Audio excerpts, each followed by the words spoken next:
प्रयागराज में बाल निकेतन junior high school में तोड़फोड़ का गंभीर मामला सामने आया है।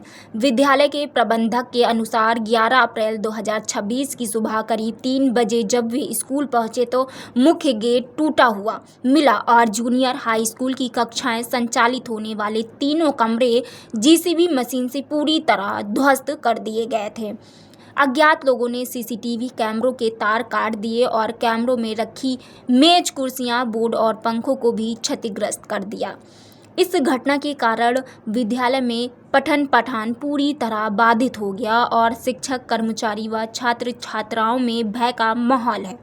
विद्यालय प्रबंधन ने प्रशासन से मामले की जांच कर दोषियों के खिलाफ सख्त कार्रवाई और भवन के पुनर्निर्माण के लिए सहायता प्रदान करने की मांग की है। जी सर। जी सर। ये किन कारणों से हुई है और कितने बजे हुई है, किसका, इसके बारे में बताइए। ये घटना कितने बजे हुई यह तो हमें भी नहीं पता, क्योंकि हम तो घर पे थे। सुबह स्कूल खुला, स्कूल की प्रधानाध्यापिका जो संगीता यादव जी हैं, जब वो यहाँ पर आई तो उन्होंने मुझे फ़ोन किया। फ़ोन करके बताया कि सर यहाँ पे ऐसी-ऐसी घटना घट गई है, गेट तोड़ दिया गया है और जो जूनियर हाई स्कूल के एडेड स्कूल है हमारा, राज्य सरकार द्वारा अनुदानित, उसको वो तीनों कमरे 6, 7, 8 के तीनों कमरे ध्वस्त कर दिए गए हैं। तब हमको पता चला और फिर मैं अपने घर से भाग के स्कूल में आया। ये जो रास्ता आ रहा है तो इसका तो कोई ना कोई रीजन होगा कि ये तोड़फोड़ हुई है। किन कारणों से ये तोड़फोड़ हुई है? अब ये किस कारण से तोड़-फोड़ हुई ये तो हमें भी नहीं पता। किसकी क्या मंशा है? कौन व्यक्ति यह कार्य करके गया? क्योंकि हमारा सीसीटीवी कैमरा है, उसका तार काट दिया गया है और उसमें भी नहीं कोई दिखाई पड़ रहा है। अगर उसका तार होता तो उसमें कम से कम दिखाई पड़ जाता कि कौन से ये लोग हैं, कौन-सा अराजक तत्व हैं, जो इस तरह का घृणित कार्य कर रहे हैं। तो इसकी लिखित तहरीर आपने थाने में दी यहाँ की? इसकी लिखित तहरीर हमारे यहाँ जो इंचार्ज प्रधानाध्यापिका हैं, संगीता यादव, उन्होंने दिया और उसका रिसीविंग भी है। अच्छा। जी। अभी तक कोई कार्रवाई नहीं हुई इस पे। थाने पे तो कहे कि हम अभी नहीं दिए हैं, ऐसा कुछ उन्होंने बोला। जी, तो रिसीविंग हम आपको दिखा दे रहे हैं। अच्छा, हाँ, रिसीविंग आपके पास है तो हाँ, आप रिसीविंग है। दिखाइए हाँ, जरा। हाँ, रिसीविंग है। हाँ। आपको आशंका किस पे है, कुछ बताएंगे इसके बारे में कि किसके आशंका ये तोड़फोड़ हुई है? किसने अब आशंका ये की? तो थाना अध्यक्ष महोदय जाने कि उनके क्षेत्र में है, बगल में थाना है। अब बगल में थाना होते रहते हुए और एक सरकारी स्कूल में इस प्रकार की घटना घटित हो जाए, सरेआम गेट तोड़ दिया जाए और 3-3 कमरे ध्वस्त कर दिया जाए जेसीबी के द्वारा। ये ये कानून है, ये कानून व्यवस्था है। तो ये तो बहुत बड़ा जाँच का विषय है। कल आज ये घटना किए हैं, कल तो हम तो विद्यालय कोषाध्यक्ष हमको गोली भी मार देंगे। तो ये जांच के लिए कहाँ-कहाँ आपने अभी दिया, जो कांड हुआ है, जी, इसके लिए आपने कहाँ-कहाँ तहरीर दी, ये किसके पास? ये हमारे यहाँ की जो अध्यापिका हैं, इंचार्ज प्रधानाध्यापिका, उन्होंने थाना अध्यक्ष महोदय को दिया, उनकी रिसीविंग भी है। अभी स्वीकार नहीं कर रहे हैं ये हैं, तो ये अब वो जानें। और उसके बाद एसीपी साहब के यहाँ से फ़ोन आया, मैंने उनको अवगत करा दिया। अच्छा, और एसीपी साहब को अवगत कराया? एसीपी साहब के यहाँ से जिनका फ़ोन आया था, जो वहाँ के दीवान थे, दीवान साहब, हाँ, तो मैंने उनको भी अवगत करा दिया है और उनको पूरा फ़ोटो भेज दिया, ठीक है? जी, उसके तार काट दिए गए हैं। हाँ, तो हाँ। इसका कोई फुटेज कैमरा नहीं है, वो यहाँ पे दिखाई दे रहा है 2 उसके बजे पास? तक 2 बजे तक बस दिखाया, 2 2 बजे बजे तक चल रहा है, उसके बाद कुछ नहीं चल रहा है।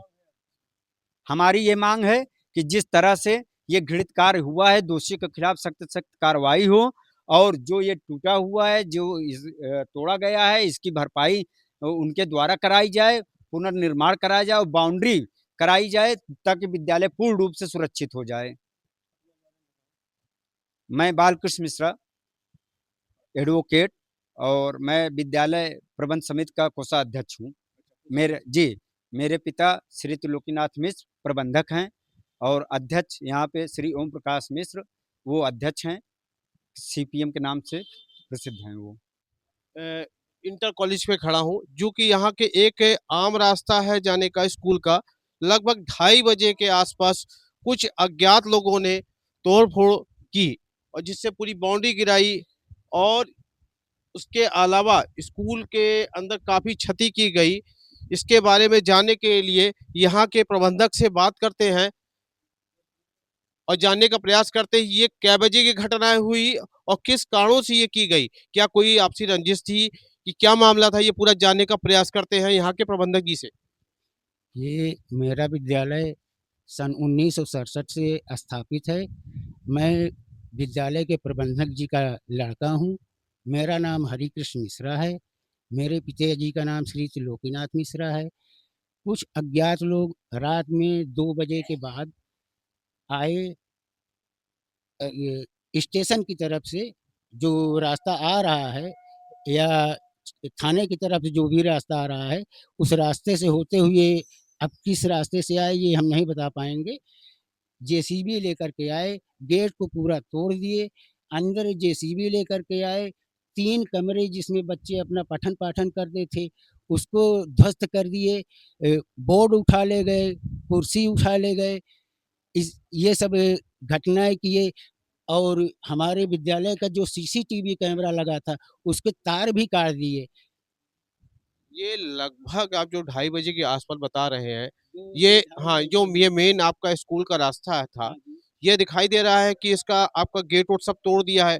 ये तो जेसीबी के द्वारा तो यहीं से मशीन आई हुई होगी, जो दिखाई दे रहा है प्रत्यक्ष प्रत्यक्ष दिखाई दे रहा है। तो 2:30 बजे के आस-पास जो आई, तो यहाँ पे क्या कोई प्रत्यक्षदर्शी नहीं था जो किसी को ध्यान में नहीं आया कि यहाँ के व्यवस्थापक और प्रबंधक या किसी यहाँ के जो कर्मचारी उनको खबर दी जाए। क्या ऐसा कुछ नहीं हुआ? किसी को जानकारी नहीं हुई 2:30 से 3 के बजे के बाद बीच जो ये वारदात हुई? जी नहीं, किसी को कोई ऐसी जानकारी नहीं मिली, कोई प्रत्यक्षदर्शी नहीं है। जो ये रास्ता जा रहा है, तो क्या इसका क्या कारण हो सकता है ये तोड़ने का? इसका कुछ इसके बारे में बताएँगे? ये कोई भी कारण नहीं है। पता नहीं कौन से अज्ञात लोगों ने ऐसा कृत्य कर दिया क्या है। कोर्ट से कुछ ये मामला चल रहा था कि उसको खारिज होने का ऐसा लोगों ने बताया कि खारिज किया गया इसके बाद इसी कारण से इसको किया गया आम रास्ता था ये? ये आम रास्ता तो है ही नहीं। अच्छा, अच्छा। ये जो हमारे यहाँ के बासिंदे हैं बाहर, विद्यालय के बाहर, जी। उनसे आप पूरी तरीके से जानकारी ले सकते जी, हैं जी। कि विद्यालय कब से स्थापित है, कब से गेट लगा है, रास्ता कहाँ तक है, कहाँ तक नहीं है, सारी जानकारी बाहर के तो लोग ये भी लगभग आपको कितना दे देंगे। पुराना लगभग स्कूल होगा? ये लगभग 55 से 58 साल पुराना स्कूल है। हाँ जी। तो इसका कारण नहीं पता कि किस कारण से गिराया गया अज्ञात लोगों के द्वारा? जी। कभी आम रास्ता रहा ही नहीं। ये आम रास्ता कभी रहा ही नहीं। हम लोगों ने जब से होश संभाला है, आप समझिए मैं हम लोग इसी स्कूल में पढ़े बड़े हैं। आज मेरी उम्र 52 साल हो गई। 52 साल के अंतर्गत मैंने कभी आम रास्ता इसको जाना ही नहीं। ये हमेशा विद्यालय के लिए रास्ता आता था। विद्यालय में बच्चे इसी रास्ते से आते हैं, जहाँ भी गेट देख रहे हैं, इस गेट से ही लोग आते थे और हम लोग भी इसी गेट से आते, इसके हम साक्षी हैं। कभी आम रास्ता रहा ही नहीं। अब जैसे इन लोगों को पता क्या कारण था इसका तो गिराने का जेसीबी के द्वारा रात में 2:30-3 बजे का इसका मामला तो डीएम तक गया और प्रशासन तक गया है। देखिए क्या इसका निर्णय निकल के आता है। आखिर किस कारणों से ये गिराया गया इसका भी मामला थोड़ा शासन प्रशासन संज्ञान में ले रहा है। उसकी खबर निकालने की कोशिश कर किन लोगों ने गिराया, किस कारण से गिराया इसका प्रयास किया जा रहा है।